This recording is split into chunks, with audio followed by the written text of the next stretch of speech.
우리가 이 땅에 사는 동안에 이런 것들에 대한 갈등들이 계속 정답을 내는 겁니다. 그 정답을 주는 것이 성경이란 말이에요.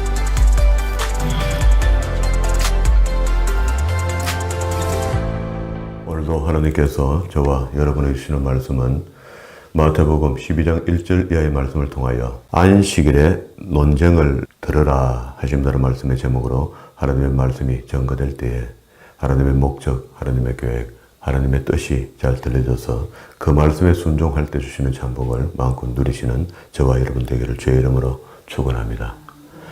지난 시간까지 우리는 11장에 있는 말씀들을 살펴봤는데요. 요한의 제자들을 보내서 질문하는 내용들이 있었고요. 거기에 대해서 예수님께서 정언을 해주죠. 몇 가지 정언을 해주는데 그 전부 다 우리 천국 가는 데에 대한 이야기입니다. 옥에 갇힌 요한이 제자들을 보내서 내가 기다릴 분이 당신 맞습니까? 최소한 성자 이상은 된다는 거잖아요.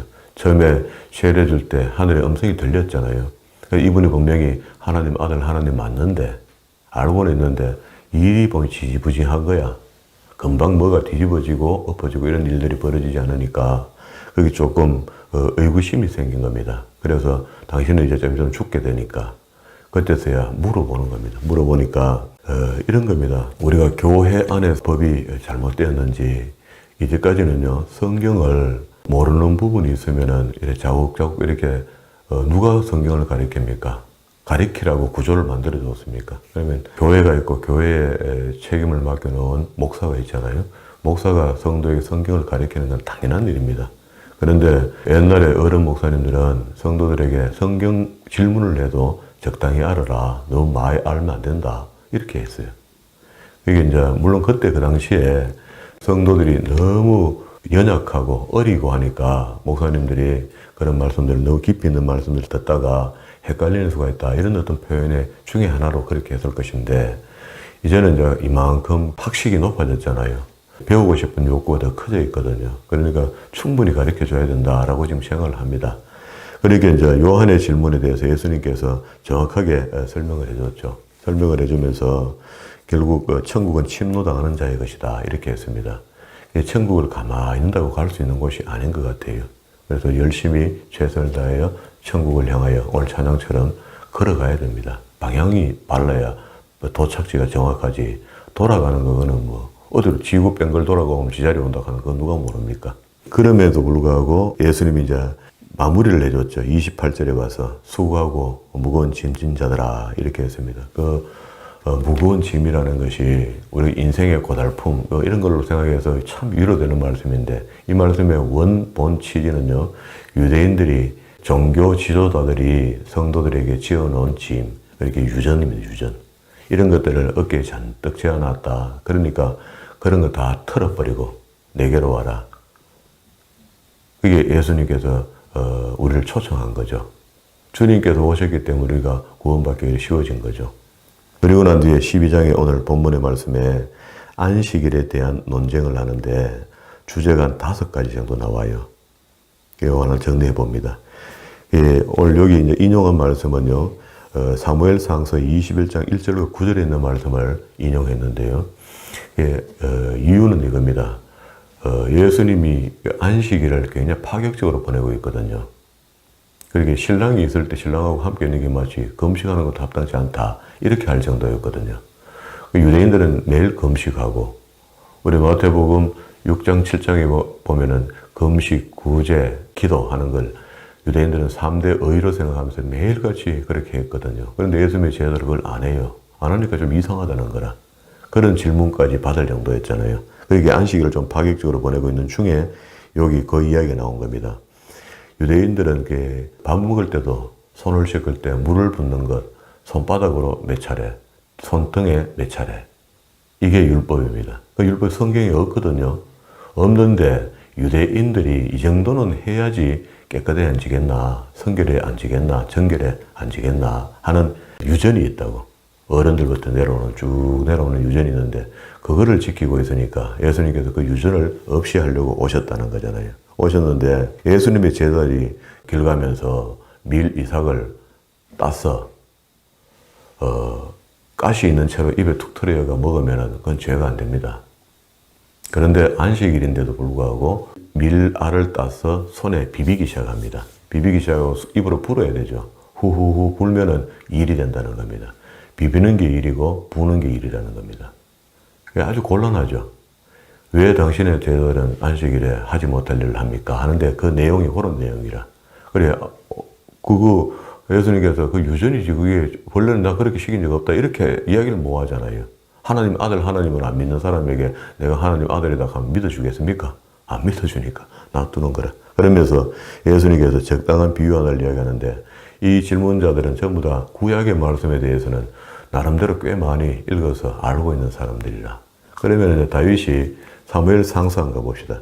사무엘 상서, 다윗이 사울을 피해서 도망가던 중에 있었던 일인데요. 사무엘 상서 21장. 배가 고파 죽게 되는데 광야에서 그 첫 번째 맞닥뜨린 그 도피성 같은 곳이죠. 그 노업 제사장을 만나게 됩니다. 21장 1절. 다윗이 노업에 가서 제사장 아히멜렉에게 이르니 아히멜렉이 떨며 다윗을 영접했다. 왜냐하면 얼마 전에 다윗이 골리앗을 넘어뜨리고 사울 왕의 사위입니다.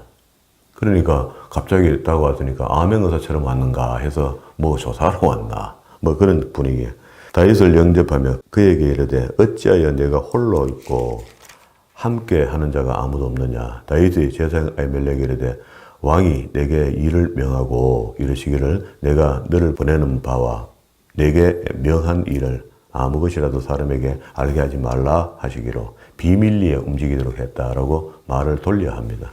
그렇게 하고 난 뒤에 지금 먹을 것 있나? 3절에 당신의 수중에 무엇이 있나이까? 떡 5덩이나 아무 무엇이든지 있는 대로 내 손에 주소서. 이렇게 이야기를 하니까 제사장이 다윗에게 대답해 가로되 항용떡은 내 수중에 없으나 거룩한 떡은 있나니. 요게 성전 법입니다. 법. 하나님을 섬기는 자의 법인데 매일같이 하나님을 경배하는 자리에 진설병 6개를 2줄로 세워서 드린 것을 물려내는 날이 있거든요. 그 물려내는 날, 그 성전에 드렸던 제물 중에 하나잖아요. 물려내는 날 이걸 아무도 못 먹어요. 제사장밖에 못 먹어요. 그게 그 율법입니다. 제사장은 그걸 알죠. 그래서 그 이야기를 합니다. 떡이 있나니 그 소년들이 분열을 가까이만 아니하였으면 내가 주겠다. 성결했으면 주겠다는 거라. 그러니까 다윗이 아이고 지금 그 광야에서 여기까지 걸어오는데 꽤 힘들었고 여자가 어디 있노 말이야. 이 부정한 생각한 적도 없고 그런 거 없다. 아니다. 없다. 이렇게 하니까 다윗이 제사장에게 대답하여 가로되 우리가 참으로 3일 동안이나 분열을 가까이 하지 아니하였나이다. 나를 떠난 길이 보통 여인길이라도 소년들이 그 그릇이 성결하겠거든. 하물며 오늘날 그들의 그릇이 성결치 아니하겠나이까 하며 요게 이제 진설병을 먹을 수 있는 최소의 조건이 되는 겁니다. 요거는 법 맞아요. 그러니까 이게 이제 법을 어기는 게 아니잖아요. 그 노업 제사장이 행동했던 것은요, 생명우선법입니다. 하나님의 법은요, 우리한테 엄하고 중한 것 같은데도 불구하고 그 법이 가만히 들여다보면은 생명우선법이라고요. 우리가 신명기 속에서 율법을 읽어봤을 때 그런 것들이 있잖아요. 전쟁에 모병한 병사들을 향하여 여러 명들이 와 있거든. 그 속에 약혼식을 하고 결혼식을 못 올린 형제가 있거든. 전쟁에 보내지 말고 돌려보내라. 이렇게 하죠. 그리고 또 과수원을 만들어서 그 열매를 따먹는 날이 5년째 따먹거든요. 3년째까지 낙과식이고 4년째는 하나님께 드리고 5년째 자기가 먹거든요. 그러니까 그 첫 열매를 먹어보지 못한 사람들은 돌려보내라. 이렇게 이야기해요. 그리고 자기 집을 지었는데 2층에 올라가는 계단에 난간대를 만들어서 이웃 사람이 와서 길에 익숙지 못한 사람이 와서 계단으로 올라가다가 난간이 없어서 떨어져 죽는 일이 없도록 하라. 이렇게 당부해요. 그게 사랑의 법이죠. 하나님의 법은 알기만 알면 그 사랑의 법 맞습니다. 그런데 여기도 역시 그렇거든요. 그러면 이제 그럴 거 없다 이렇게 하니까 제사장이 6절에 거룩한 떡을 주었으니 거기는 진설병 곧 여호와 앞에서 물려낸 떡밖에 없습니다. 이 떡은 더운 떡을 드린 날에 물려낸 것이더라. 자, 그러면은 이게 지금 그 노업 제사장이 이게 죄입니까? 하나님의 종으로서 사랑의 법을 행한 거죠. 굶어 죽으려고 하는 사람, 엎어지려는 사람을 먹여서 살려놓은 거잖아요. 그건 잘한 거죠. 원래는 그냥 배부른 사람에게 주면 안 된다 이 말입니다. 안 먹어도 될 사람한테. 보니까 형편이 꼭 이걸 먹어야 살겠더란 말이에요. 그래서 준 거거든요. 그래서 뒤에 7절에 보면 그날에 사울의 신하 한 사람이 여호와 앞에 머물렀는데 그는 도액이라 에돔 사람이라 했습니다. 그러게 이게 이제 에돔의 후손들 뭐 이렇게가 성경에는 악의 축이 있다 그랬잖아요. 꼭 이런 사람이 중간에 등장해요. 욥 제사장이 하는 일을 봤잖아요. 그 다윗의 사위긴 사위지만 정치적으로 뭔가 안 좋은 거 알고 있잖아요. 알고 있는 것을 적인데 그 지금 보살펴 준 거라. 요걸 그대로 고자질합니다. 나중에 사울에게. 그래 사울이 여기 와서 다윗을 잡으러 갔다. 다윗은 갑부리가 없잖아요. 없고 노업 제사장의 책임을 물어서 노업 제사장의 집안을 다 죽여버려 봅니다. 가족을 전부 다. 요 사건에 대한 이야기를 오늘 적용해서 읽은 거죠. 그 진설병에 대해서 먹지 않았느냐. 안식일에 제사장이 성전 안에서 안식을 범하여도 죄가 없음을 안 봤나. 그 죄 아니다 그거. 그렇게 이야기하니까 본문 마태복음 12장 6절입니다. 내가 너에게 이르노니 성전보다 더 큰 이가 여기 있느니라. 그게 하나님 아들 하나님인 줄 모르니까 그렇게 이렇게 누누이 설명을 하면서 성전보다 더 큰 인데 성전 안의 진설병보다도 뭐 하여튼 너희가 이야기하는 정도의 법으로 이런 말이죠. 자 이렇게 해서 진짜로 하나님의 마음을 다시 한번 설명하는데 나는 자비를 원하고 제사를 원치 아니하노라. 7절 하신 뜻을 너희가 알았다면 무죄한 자를 죄로 정치 안 했을 끼다. 하나님이 뭘 원하시며 하나님의 뜻이 무엇인지를 바르게 배우고 바르게 실행하는 사람이 되어라. 그런 말이죠. 지금도 질문자들에게 그 이야기를 지금 이야기하는데 하나님 아들 하나님이신 예수께서 오셔서 옛날에 하나님으로 성부로 역사하실 때 하신 말씀이거든요. 이게 나는 자비를 원하고 제사를 원치 않는다 했습니다. 우리는 지금 화려한 제사를 드리고 시끄러운 제사를 드리고 큰 예배를 드리는 것을 큰 걸로 하는데 그러니까 우리가 하는 무슨 성회나 뭐 대회나 이런 것들 있잖아요. 집회, 대단히 집회. 그거조차도 하나님께서는 추월합니다. 진짜로 해야 될 게 있다. 인애를 원한다. 이게 호세아서 6장 6절, 미가서 6장 6절, 7절, 8절 안에 있는 이야기들입니다. 이 이야기를 다 읽어보면은요, 우리 마음이 찌릿해요. 이게 하나님이 진정 원하시는 것이 옛날부터 미가서 하나 봅시다. 우리 호세아서는 자주 봤으니까. 미가 6장 내가 무엇을 가지고 하나님 앞에 나아가며 높으신 하나님께 경배할까? 내가 번제물 1년 된 송아지를 가지고 그 앞에 나아갈까? 여호와께서 천천의 수양에 만만의 강수 같은 기름을 기뻐하실까? 내 허물을 위하여 내 맏아들을 내 영혼의 죄를 인하여 내 몸의 열매를 드릴까? 이렇게 누가 이렇게 이야기한다는 거라. 하나님께 많이 드리면 하나님은 고마워 하면 이렇게 하나 이 말이죠. 좋아할까 봐. 이게 이 재물이 대단하죠. 천천의 만만의 수양의 기름. 그리고 또 맏아들 몸의 열매를 주고 인신 제사를 드리려는 겁니다. 이방신처럼. 그때 미가가 이야기합니다. 사람아 주께서 선한 것을 무엇임을 내게 보이셨나니 여호와께서 내게 구하는 것이 오직 공의를 행하며 인자, 친절이죠. 인자, 사랑, 인애, 겸손히 내 하나님과 함께 행하는 것이 아니냐. 제사, 제물 그거 놔둬. 그거보다 나와 함께하고 나를 아는 것을 더 원한다는 거라. 지금 하나님의 말씀을 통해서 하나님을 바로 배워가겠다. 물론 완벽하게 하나님을 우리가 다 알 수는 없습니다. 성경을 읽어서. 그러니까 우리가 그러한 마음들이, 애절한 마음들이 우리 마음에 새겨지고 성경을 대할 때에 조금 하나님 우리를 긍휼을 베푸셔서 조금 더 많이 깊이 알게 하시는 거죠. 다 알 수는 없잖아요. 이 땅에 있을 동안에. 천국에 가면은 하나님이 어떠신 분인가 더욱 분명하게 선명하게 알게 되겠죠. 근데 가기 전까지는 우리가 책만 보고 믿어야 되는 겁니다. 책은 어떻게 기록되었습니까? 하나님이 어떤 대필자, 이 성경을 기록한 사람에게 사건이 있게 하고 일이 있게 하고 그 일을 경험하게 하고 그 경험한 것을 기록한 거죠. 그게 우리가 직접 경험하고 만나지는 않았지만 우리보다 앞서 하나님을 대하고 하나님을 만났던 사람들의 생각과 뜻과 어떤 마음이 성경으로 기록된 겁니다. 이 기록한 것을 하게 하신 것은 오늘 나를 위함이다.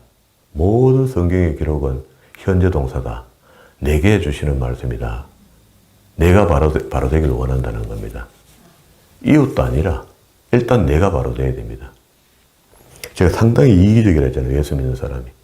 이게 기본적으로 되고 나면은 절대 이기적이 아니죠.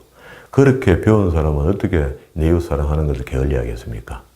사랑의 메신저가 되는 거죠. 하나님을 모르는데 자기를 위한 사랑이야.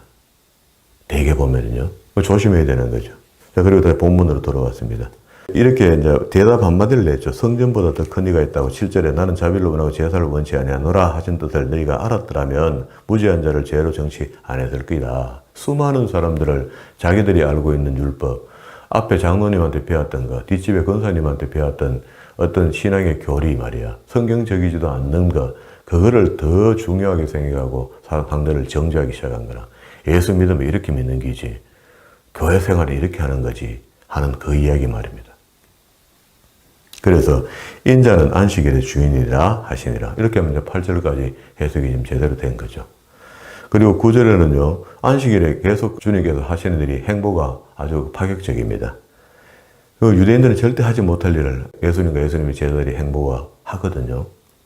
거기서 떠나 저희 회당에 들어가시니 한편 손 한쪽에 많은 사람이 있는지라 사람들이 예수를 송사하려 하여 물어가로되 안식일에 병 고치는 것이 옳습니까? 안 옳습니까? 이렇게 또 질문했어요. 애매한 질문을 하는 겁니다. 그렇게 해서 책을 잡으려고. 그래서 예수께서 가라사대 너희 중에 어느 사람이 양 한 마리가 있어 안식일에 구덩이에 빠졌으면 붙잡지 아니하겠느냐. 사람이 양보다 얼마나 더 귀하냐. 그러나 안식일에 선을 행하는 것이 옳으니라. 제가 이 말씀을 읽을 때마다 그냥 그렇게 생각해요. 한 번도 제가 교통사고 나는 차를 그 안에 사람이 다쳐 있다면 제가 가서 좀 도와줄 만한 찬스가 한 번 안 와봤어요. 그거 하고 싶어요. 도와줄 수 있으면 좋겠다 하는데 길 반대편으로 가고 있다든가 아니면 차가 너무 많이 밀려서 차를 빼줘야 되기 때문에 안 되는 그런 상황에서 도와주지 못했거든요. 근데 이제 이런 겁니다. 교회 오는 중에 교통사고가 나서 내가 도와줄 수 있는 여건이 충분히 되었는데 교회가 바빠서 놔둬버리고 와버렸어. 곧 119가 안 오겠나 이런 생각으로. 곧 안 오면은 이 사람이 위험하죠. 이럴 때는 교회보다는 그 사람을 케어해서 병원으로 실어가는 게 훨씬 더 안식일을 지키는 거죠. 그런 의미입니다.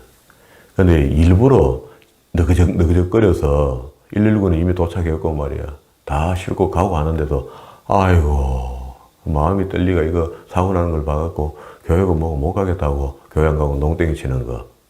예배를 집에서 드리면 되겠다고 돌아오는 거. 이런 건 아니죠. 그게 양심이 야합니다. 우리가. 이 새 언약은 이 율법을 복음으로 재해석한 새 언약은요. 우리 양심에 새겨놓는다 했거든요. 그래서 우리가 도덕률이 높아지면 높아질수록 이게 믿음 안에서 높아지는 도덕률은요. 하나님과 핏끈하게 한다. 가깝게 한다. 저는 그렇게 생각을 해요. 그러면서 이에 그 사람에게 이르시되 손을 내밀라. 요것도 이제 손을 잡거나 만지거나 땡기거나 이렇게 하면 또 일이라 하니까 제가 미는 순간에 손이 나서버렸어. 그럼 이거는 저 안식일에 지금 병 낫게 한 건지 안 한 건지 누가 한 건지 구분이 잘 안 되는 거라. 본 사람은 다 알고 있고 말을 못 하잖아요. 다른 손과 같이 회복되어 성하더라. 바리새인들이 나아가서 어떻게 하여 예수를 죽일까 의논하기 시작합니다. 그 이적과 기적을 보여줬죠. 병 낫는 기적을 보여줬잖아요, 지금. 주니까 예수를 죽이려고 모의하더라. 답이 이래 나와요. 그런데 이 사람들에게 무슨 기적이 필요합니까? 우리도 지금 막상 그래요. 기적이 있으면 신앙이 더 좋아지겠다는데 기적을 보면은요, 그게 교만해집니다. 그게 보여줘서 이 사람에게 신앙에 유익이 있다면은 하나님 항상 보여줬었어요. 지금도 여전히 그렇게 적용될 겁니다. 예수께서 아시고 거기서 떠나시니 사람이 많이 쫓는지라. 예수께서 저희 병을 다 고치시고 자기를 나타내지 말라 경계하였으니 이는 선지자 이사야로 하신 말씀이라. 자, 선지자 이사야 42장에 있는 말씀인데요. 보라, 나의 택한 종, 곧 내 마음에 기뻐하는 나의 사랑하는 자로 다 내가 내 성령을 줄 테이니 그가 심판을 이방에게 알게 하리라. 이게 어느 때가 되면은요, 이 메시아에 오시는 이야기를 지금 이사야가 예언해 놓은 거거든요. 그게 어느 때가 되면은 우리가 이방인인데도 불구하고 성령을 받아서 그 성령이 임한 사람들이 또 다른 사람에게 하나님을 소개하게 된다. 그런 이야기를 해요. 그가 다투지도 아니하며 들리지도 아니하니 아무도 길에서 그 소리를 듣지 못하리라. 예수 믿는 사람 너무 시끄럽죠, 요즘은요. 주님을 닮아라 하는 것이 베드로 이야기인데요. 베드로는 그렇게 해서 신의 성공이 참여하는 데까지 가자 하잖아요. 주님을 닮았다면 신앙이 성숙해지면 성숙해질수록 조용해지겠죠. 조용해집니다. 상한 갈대를 꺾지 아니하며 꺼져가는 심지를 끄지 아니하며 심판하여 이길 때까지 하리니 또한 이방들이 그 이름을 바라리라 함을 이루려 합니다. 이게 여기 언제까지입니까? 이방들이 그 이름을 바라리라 하는데 그 앞에 심판하여 이길 때까지 했으니까 마지막 심판 때까지 가는 거죠. 그러면은 이사야 42장에 이 말씀을 좀 길게 설명해 놨거든요. 그거 한번 봅시다. 이사야 42장. 내가 붙드는 나의 종, 내 마음에 기뻐하는 나의 택한 사람을 보라. 내가 나의 신을 그에게, 성신이죠 이게. 그에게 주었은저 그가 이방의 공의를 베풀리라. 그는 외치지 아니하며 목소리를 높이지 아니하며 그 소리로 거리에 들리게 아니하며 아까 그 말씀 인용된 거죠. 상한 갈대를 꺾지 아니하며 꺼져가는 등불을 끄지 아니하고 진리로 공의를 베풀 것이며 이사야 42장 4절입니다. 그는 쇠하지 아니하며 낙담하지 아니하고 세상에 공의를 세우기에 이르르니 섬들이 그 교훈을 앙망하리라. 섬들이 하는 말은 이 세계가 이런 개념입니다. 이 하늘을 창조하여 펴시고 땅과 그 소산을 베푸시며 땅 위에 백성들에게 호흡을 주시며 땅에 행하는 자에게 신을 주시는 하나님 여호와께서 이같이 말씀하시되 이 신은 영이죠. 영을 우리에게 부어줬다. 나 여호와가 의로 너를 불렀은즉 내가 내 손을 잡아 너를 보호하며 너를 세워 백성의 언약과 이방의 빛이 되게 하리니 내가 소경의 눈을 밝힐 것이며 이 소경은요 육신의 소경도 뭐 되겠지만 제가 읽어보니까 영이야. 영적 소경을 이야기하는 겁니다. 하나님을 앞에 두고도 몰라보는 사람들. 자기 속에 있는데도 함께 하는데도 불구하고 깨닫지 못하는 사람들. 밝히며 이게 이제 성령으로 인하여 깨달음이 있어야 되는 거죠. 갇힌 자를 옥에서 이끌어내며 흑암에 처한 자를 옥, 그게 마귀의 소굴이겠지. 그 잡혔던 곳에서 나오게 하리라. 나는 여호와니 이는 내 이름이라. 나는 내 영광을 다른 자에게 내 찬송을 우상에게 주지 아니하리라. 이게 하나님의 다짐이야. 그러면 우리를 통해서 우상 숭배한다는 것은 큰 문제죠. 보라, 전에 애언한 일이 이미 이루어졌느니라. 이제 내가 새 일을 구하노라. 그 일이 시작되기 전이라도 너에게 이른다. 1절부터 9절까지 있는 이야기가요. 메시아의 사역과 성품이 이런 분이 올 것이다 하는 것을 예언해 놨거든요. 그래서 그가 직접 오셔서 구약에 있는 말씀을 인용해서 보실문자들에게 이 얘기를 해주는 겁니다. 가르쳐 주는 겁니다. 그거 못 봤나?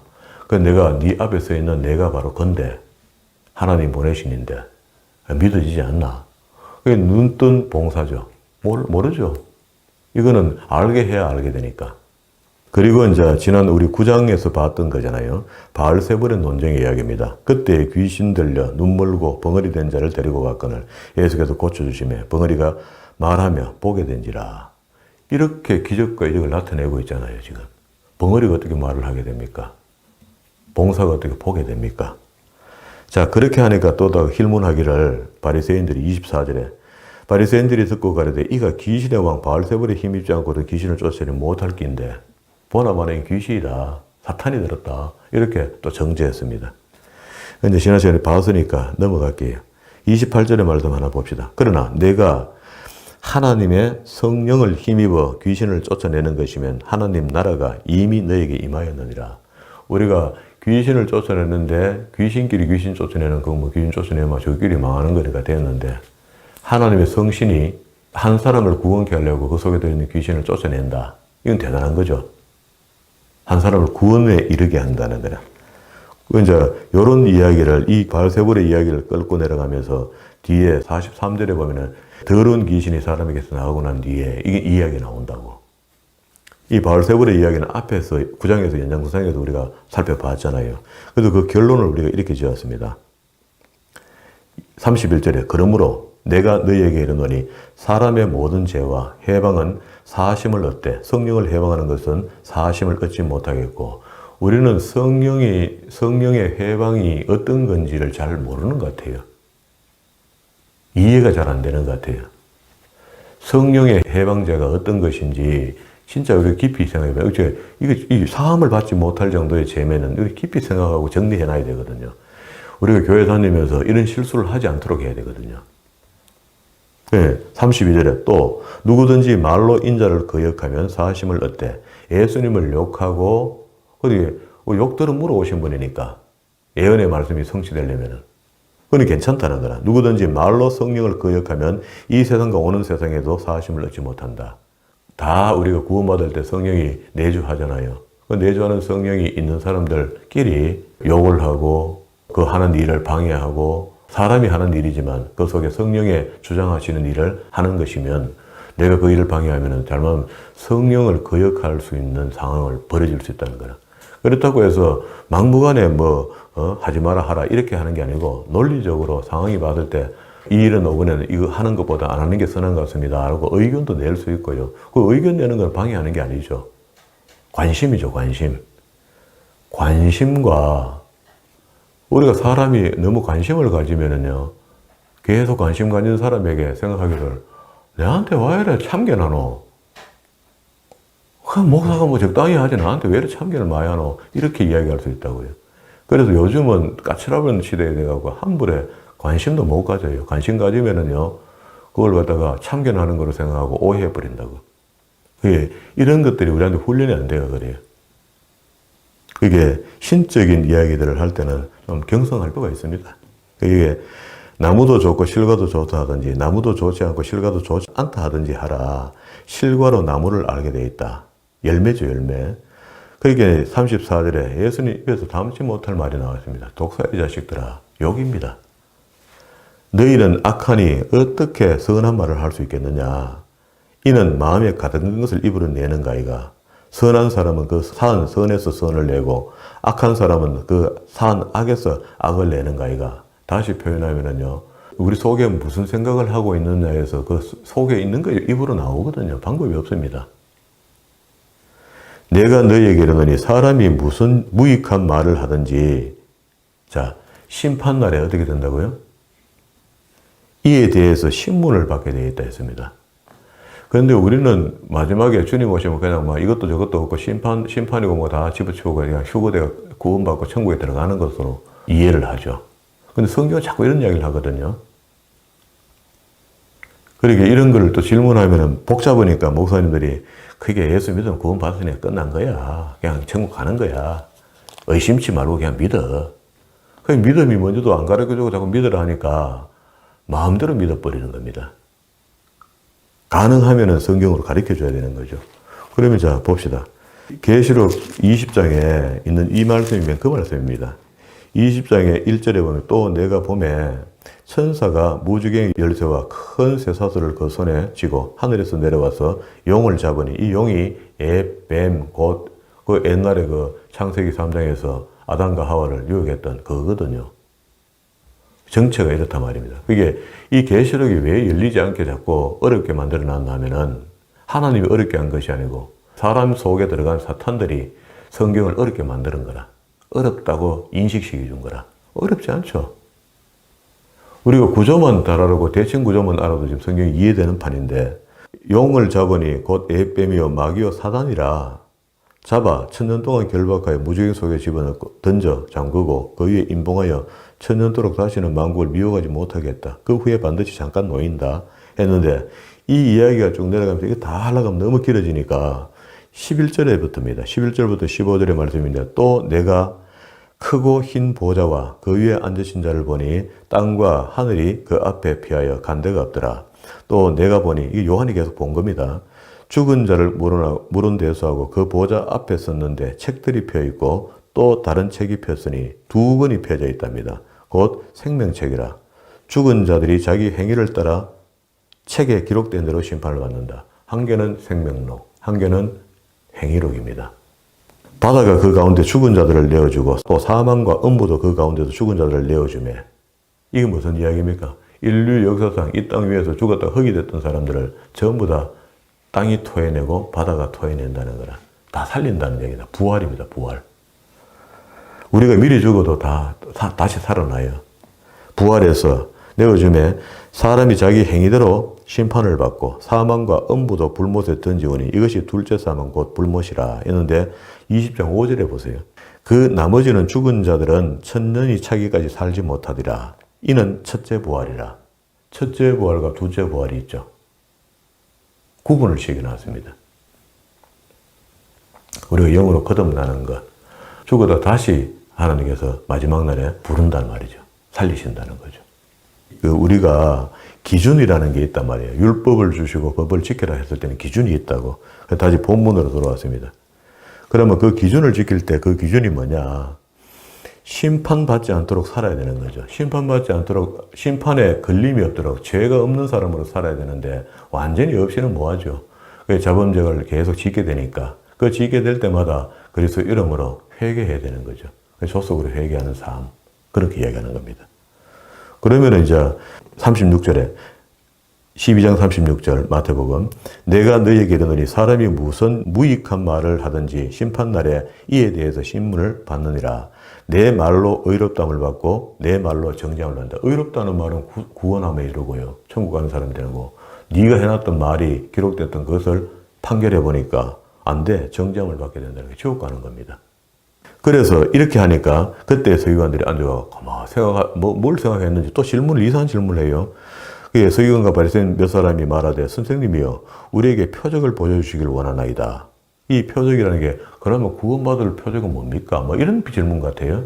뭔가 하여튼 질문을 또 했는데 예수께서 대답하여 가라사대 악하고 엄란한 세대가 표적을 구하나 선지자 요나의 표적밖에 보일 표적이 없다. 이제 나를 믿으라는 이야기죠. 내가 좀 있으면 곧 고통받고 십자가에 못 박혀서 피 흘리고 죽을 것이고 죽으면 굴 속에 들어갔다가 3일 만에 내가 부활하는 것을 보면 믿겠느냐.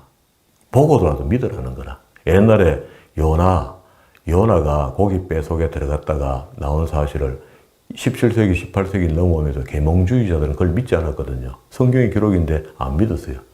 성경이 허상이다. 과학으로 증명해봐라. 꿈 깨라, 꿈 깨. 이렇게 나온 거야. 그때 우리가 아무도 증명할 사람이 없었어요. 과학으로 증명하는 거냐고 하나님 말씀이니까 1.1도 무하다. 믿어라. 이렇게 나가야 되는데 그렇게 못했어요. 논리 이제 져버린 거야. 그러면서 우리 기독교가 좀 허실허실하게 돼가는 겁니다. 지금도 여전히 그래요. 과학으로 성경을 증명하려고 예수 믿는다는 사람들이 학박사들이 모여갖고 그걸 증명해내는데 그 증명 못 해냅니다. 무리한 증명을 할 수가 있거든요. 과학이라는 학문이 없을 때 이미 이 성경이 나왔기 때문에 증거가 잘 안 돼요. 어떤 부분들은 좀 증거할 수 있지만 잘 안 된다고. 그래서 나중에 니누에라는 성이 발굴되거든요. 역사적에. 지금 노술이라는 땅 밑에 옛날에 니누에 땅이었다는 것을 모래에 덮여 있다는 것을 찾아낸 거야. 어마어마한 도시를 찾아낸 겁니다. 고대 도시를. 찾아내고 나니까 아하, 요나가 니누에 가서 복음 전하는 게 맞구나 하고 그때서 인정한다는 겁니다. 그래서 주님께서 이야기합니다. 요나가 밤낮 사흘 동안 큰 물고기 배 속에 있었던 것 같이 인자도 밤낮 사흘 땅 속에 있을 낀데 심판 때에 니누의 사람들이 일어나서 이 세대 사람들을 정죄하려니 이는 그들이 요나의 전도를 듣고 회개했는데 너희는 내가 좀 더 십자가에 죽고 들어갔다 나와도 안 믿을까 이가 안 믿었죠. 사실. 지금 이제 2000년이 지난 지금쯤에 유대인들이 점점이 주를 영접하기 시작해 그를 메시아적 주다 이렇게 표현하는 거죠. 그리고 지금 내가 온 것은 요나보다 더 큰 이다. 더 큰 일을 이야기하는 거죠. 네 번째 이야기했습니다.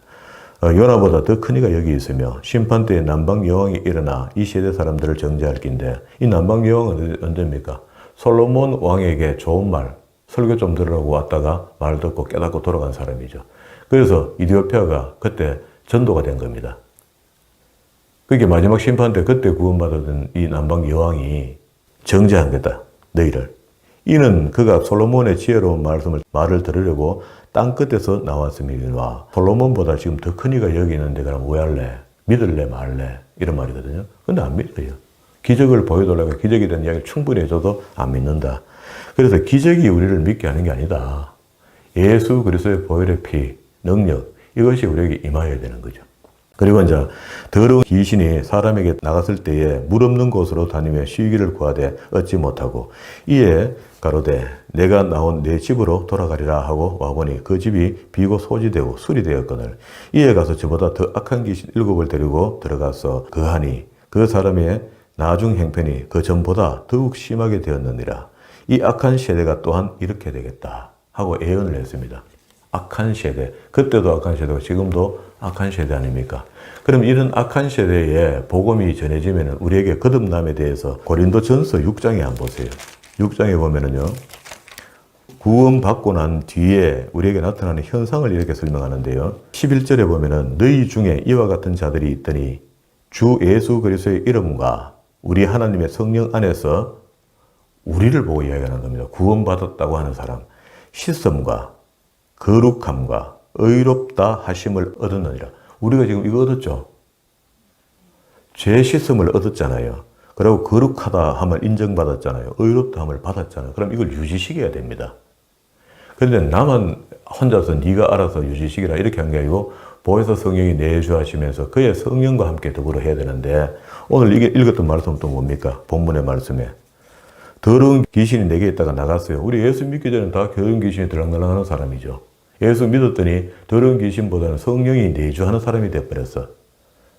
그럼 이제 이러면 이 구원을 이루어 가면 되는데 문제는 그 귀신이 들락날락 하던 사람이 예수를 영접하니까 성령이 들어와서 그걸 계속 믿으며 승리를 하고 가면 끝인데 그렇게 되지 않죠. 우리 예수 그 교회 안에 들어온 사람들 중에도 또 죄 짓고 또 돌아가는 사람도 있고 많잖아요. 여러 유형들이 있잖아요. 그런 것처럼 귀신이 돌았다가 나갔다가 돌았다가 나갔다가 하는 과정 속에서 계속 교회에 앉아 있는 사람이 있다고. 그 이야기를 빈집의 교훈으로 해준 겁니다.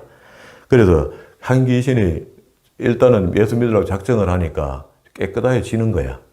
깨끗해지고 있는 거라.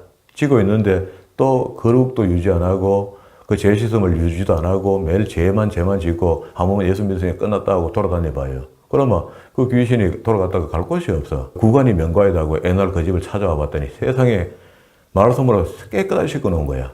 그러니까 아이고 이거 얼사구나 잘 됐다고 그 속에 꽈리를 타고 앉아 있는 거라. 그러니까 예수 믿는 귀신이 앉아 있는 거라. 희한한 일이 벌어진 겁니다. 어째봐 막 가짜갖고 어째보면 진짜갖고 헷갈리가 아무도 몰라. 그게 가라지입니다. 가라지. 어째보면 막 헷갈리는데 그것도 보니까 염소야. 성경이 이야기하잖아요. 그러면은 지금 우리 중에 내가 내 스스로가 나를 돌아볼 때 염소가 될 수 있고 가라지도 될 수가 있다는 가능성이 항상 열려 있는 거죠. 그러니까 우리의 믿음을 이루어 가야 된다는 겁니다. 끝까지 시작했으니까 믿음을 지켜라는 거죠. 그건 내가 지키라는 것도 아니고 네 속에 들인 성령과 더불어 연합해서 지켜라는 거라. 그분을 신뢰하면서.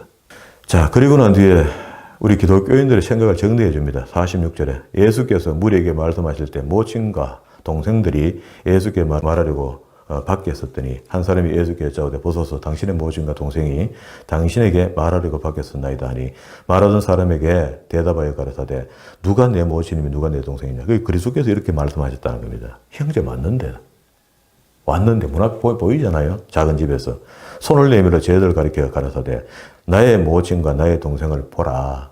누구든지 하늘에 계신 내 아버지의 뜻대로 하는 자가 내 형제의 자매고 모친이다. 이 속에 우리가 예수 믿는다고 포괄적으로 이야기하면 교회 들어온 사람들을 다 내 형제 자매 할 수 있죠. 그런데 그 속에도 가짜가 있다는 겁니다. 이게 분별해야 되는 거죠. 근데 이 분별은요, 내가 어리석하면은요, 내가 우원 안경을 쓰고 보면 뿌옇게 보입니다. 내가 맑은 안경을 쓰고 보면 맑게 보이겠죠. 내가 먼저 구원받아야 됩니다, 일단. 그렇죠? 우리는 돌았기 때문에 구원받았다라고, 그냥 생각하고 그냥 뭉쳐서 가는 거, 이것도 좋은 버릇이야. 버릇인데, 그래도 이제 이만하면은 돌아봐야 될 거 아닙니까? 내 상태가 지금 어떤 상태인지. 그러니까 정말로 그때에 주님을 만나는 그날에 죄의 씻음을 받고 거룩함을 입고 이렇게 됐다. 이렇게 됐는데 이게 지금 유지되고 있는지 아니면은 내가 왜 이렇게 강팍해졌으며 내 마음이 왜 이렇게 메말랐는가 하면은 아까 오늘 빈집의 비유처럼 그러다가 튕겨나갔던 귀신이 다시 돌아와 보니까 소지되 깨끗해요. 너무 좋다 하고 돌아서 자기 나쁜 귀신 7을 더 데리고 와가 꽈리 털고 앉아있더라. 그러면 그 사람 형편이 전대보다 더 못하더라. 예수 믿기 전보다 더 못한 거예요. 더 못된 사람이 돼본다. 요게 원론입니다. 원론. 이거를 갖다가 곰곰이 생각하고 이런 걸 묵상하고 큐티해야 되는 거죠. 내가 정말로 구원받은 사람이 맞지. 그래 감사하다. 그 감격이 더 커져가는 거죠. 이렇게 이게 쉽지 않은 일 속에 하나님께서 나를 건지셔서 나를 구원의 사람으로 이끌어줬으니 너무너무 감사하다 하는 것이 우리의 고백이 되고 우리가 이 땅에 사는 동안에 이런 것들에 대한 갈등들이 계속 정답을 내는 겁니다. 그 정답을 주는 것이 성경이란 말입니다. 성경을 통해서 계속해서 답을 내려 그 답이 명쾌하고 또 즐겁고 감사하고 기뻐야 됩니다. 꾸리꾸리하면 안 돼요. 그래서 우리가 죄 씻음 받은 거 이거 하나만 갖고도 할렐루야 거룩하게 하라 하신 그 명예의 말씀에 순종해서 늘 우리 속에 죄 씻음과 거룩함을 유지하고 하나님의 의를 나타내는 사람으로 살아 하나님의 영광의 도구로 쓰임받는 저와 여러분 되기를 주의 이름으로 축원합니다.